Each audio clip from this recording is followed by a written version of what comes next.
quels sont les meilleurs pays pour s'expatrier en 2026? Et oui, s'expatrier, t'as kiffé le jeu de mots, je vais te les donner, il y en a 3, ils sont exceptionnels. Et dans tous ces pays-là, je peux t'assurer d'expérience que le dating est en mode ultra facile. Bon, je pense que tu le sais, en 2026, le dating en France, c'est devenu le parcours du combattant. C'est comme jouer en mode hardcore à un jeu vidéo, littéralement, c'est extrêmement difficile. Même pour des mecs qui sont attirants, qui ont fait le boulot sur eux. C'est pour ça d'ailleurs que beaucoup d'hommes décident de tout simplement rage quit et de partir, de s'expatrier, d'aller dans d'autres pays pour pouvoir totalement changer leur vie. Et surtout, c'est des pays où t'as pas besoin de gagner 10 000 € par mois pour te démarquer. Avec un 3 000 € par mois en ligne, c'est largement suffisant.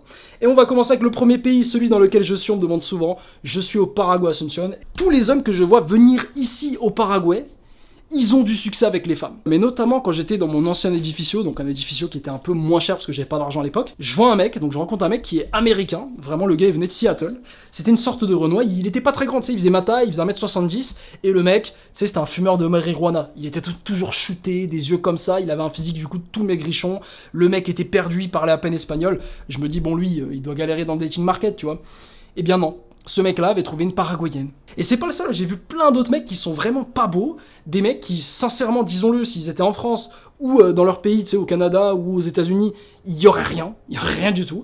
Pourtant, ici, ils arrivent à se trouver des meufs pas mal. Alors oui, c'est pas de la 8, de la 9, de la 10 sur 10. Et t'as déjà une très belle vie, c'est beaucoup mieux que taper des 3 en boîte de nuit en Occident, tu vois. Et d'ailleurs, moi aussi, j'ai expérimenté ça quand je suis arrivé ici l'année dernière. Je peux te dire que c'était une razzia au niveau du dating market. J'ai mis Tinder, je tapais des plus 99 likes, preuve à l'appui. J'avais des dates quasiment un jour sur 2. J'étais obligé de refuser, de décaler des dates parce que ça me saoulait. Et au niveau, de ramener des meufs à la maison, c'est le premier soir. Hein. C'est pas comme en France. Oui, la règle des 4 dates. Y a pas de règle des 4 dates ici. Hein. Tu es un exotique, la femme, elle est totalement contente de te voir, elle vient à la maison directement. Donc je te dis pas que t'as à le faire forcément pour toutes les femmes, si t'aimes pas, y a pas de souci. C'est juste que c'est une option. Parce que le dating est littéralement en mode facile pour les occidentaux. Surtout si tu parles français, tu alignes 2-3 mots, c'est un truc de fou. Du coup tu dois te demander, mais Samy, comment ça se fait que c'est aussi facile?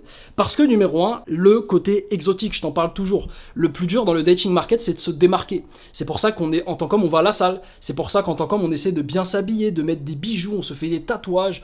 Parce qu'en fait, on veut se faire beau, on veut se faire remarquer, c'est ça le plus dur. 90% des hommes sont invisibles. L'homme qui va tout simplement venir dans un pays comme ça, eh bien juste par le fait d'être étranger, sans avoir rien fait de spécial, pas besoin d'aller à la muscu, pas besoin de bien s'habiller ou je sais pas quoi, juste parce qu'il est exotique, il va naturellement se faire remarquer. Tu vas naturellement, si t'es blanc aux yeux bleus par exemple, avoir des regards qui vont tomber sur toi. Et t'as déjà fait 80% du boulot. En plus, deuxième chose, la compétition est inexistante. Les gars du Paraguay, je peux te dire, je suis ici depuis un petit moment, là ça fait 1 an que j'ai vécu ici, amigo, les Paraguayens sont éclatés. Je peux te le dire, j'ai eu les retours à chaque fois. Les mecs sont nuls, ils travaillent pas sur eux, ils vont pas à la salle. Et puis en plus de ça, numéro 3, ils n'ont pas d'argent. Parce que c'est ça le troisième truc qui fait la puissance de s'expatrier, c'est que tu viens avec un revenu d'un occidental sans forcément gagner des milliers des cents, tu peux gagner 2-3 000 € mensuels, et bien tu viens dans des pays comme ça, tu fais partie du top 1%. Tu peux vivre dans un édificio incroyable comme le mien aujourd'hui, donc je suis au 20e étage avec une vue ici, je t'ai montré la piscine au début de vidéo, ça c'est 800 $ par mois, quasiment n'importe qui peut se le permettre. Tu veux aller vivre dans un édificio comme ça, c'est 1 000 €, tu vois, donc c'est le plus gros édificio de tout le Paraguay. C'est assez exceptionnel ce qu'on peut avoir pour ce prix-là. Et du coup, pour les femmes, à leurs yeux, tu es considéré comme riche. Pourtant, tu ne l'es pas, mais oui, tu l'es pour ce pays-là. Donc ça fait que tu te démarques, et ça fait que pas de concurrence, tu te démarques, tu es automatiquement un mec spécial, et bien au final, le dating market est en mode facile. Et avant de te donner le deuxième pays, je vais casser une petite objection de certains mecs qui disent « Oui, mais si tu n'arrives pas à réussir dans le dating en France ou au Canada ou dans ton pays, ça ne marchera pas à l'étranger. » C'est totalement faux, je t'ai déjà montré plein d'exemples de mecs, ils sont arrivés, ils étaient puceaux, ils repartent, ils ont déjà baisé 5 meufs, tu vois, c'est arrivé. J'ai même un pote, alors il était pas puceau quand il est arrivé, il avait déjà une relation de 5 ans avec une femme en France. En l'espace d'un mois, il est arrivé, le mec, il a tapé 7 meufs. Je te dis pas que c'est l'objectif, je te dis pas que je valorise ça, moi ça m'intéresse pas, tu fais ce que tu veux une meuf...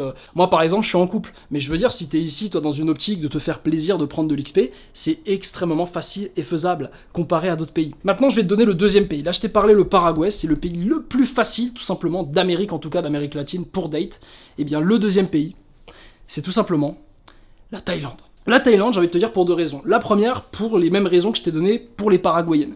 C'est que les Thaïlandaises encore plus ici, parce que là-bas, du coup, forcément, ils ont les yeux bridés, donc tu te fais encore plus remarquer, eh bien, t'as automatiquement ce côté exotique quand t'es étranger. En plus de ça, le revenu aussi est très très bas en Thaïlande. Le revenu moyen, si tu regardes, sur certaines îles, il est à moins de 1 000 € mensuels. Donc toi, t'arrives avec ton revenu en ligne, t'es très très bien. Et puis en plus, raison numéro 2, au-delà des Thaïlandaises, tu as énormément de touristes. Tu as des Allemandes, tu as des Anglaises pour avoir passé du temps à Koh Samui, j'ai vu ça. Tu as des Norvégiennes, tu as des Russes, tu as de tout en Thaïlande.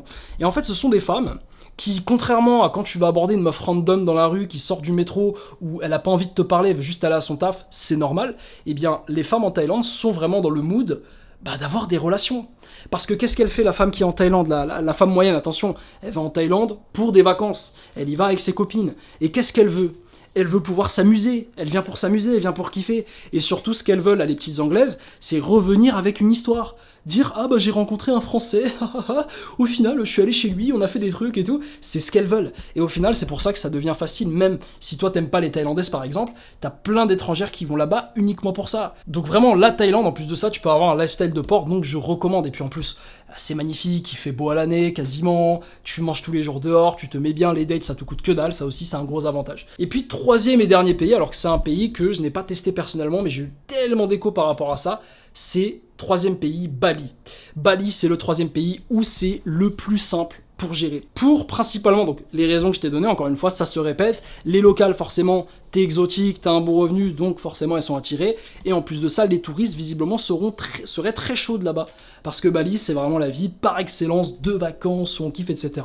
Donc Bali c'est aussi une destination où j'ai eu des échos, c'est exceptionnel là-bas. D'ailleurs moi c'est ce que j'ai prévu de faire cette année, je vais repartir en voyage, là je vais partir en Malaisie pour ceux qui savent pas au mois de février, et je compte bien faire Bali cette année, et comme ça je pourrais te faire vraiment des vidéos là-bas, je te ferai des vlogs. Pour ceux qui me connaissent pas, je m'appelle Samy C, je te vlog toute ma vie, je gagne un revenu en ligne grâce à YouTube Auto, et je te montre comment toi aussi tu peux y arriver. Je te motive, je te donne tout ce que je peux te donner. D'ailleurs, ce qu'on te donne aussi, c'est un challenge dans le lien en description de 4 vidéos où on te montre comment tu peux lancer ton business YouTube Auto. T'as pas besoin de montrer ton visage, t'as pas besoin de compétences particulières, il n'y a pas de capital à investir, donc amigo, tu peux checker, c'est totalement gratuit. Sinon, on est en direct d'Asunción au Paraguay, j'espère que t'as aimé cette vidéo. N'hésite pas à mettre si toi t'as fait d'autres pays ou t'as trouvé que le dating était facile, mets-les en commentaire. Et puis sinon, amigo, on se dit à la prochaine.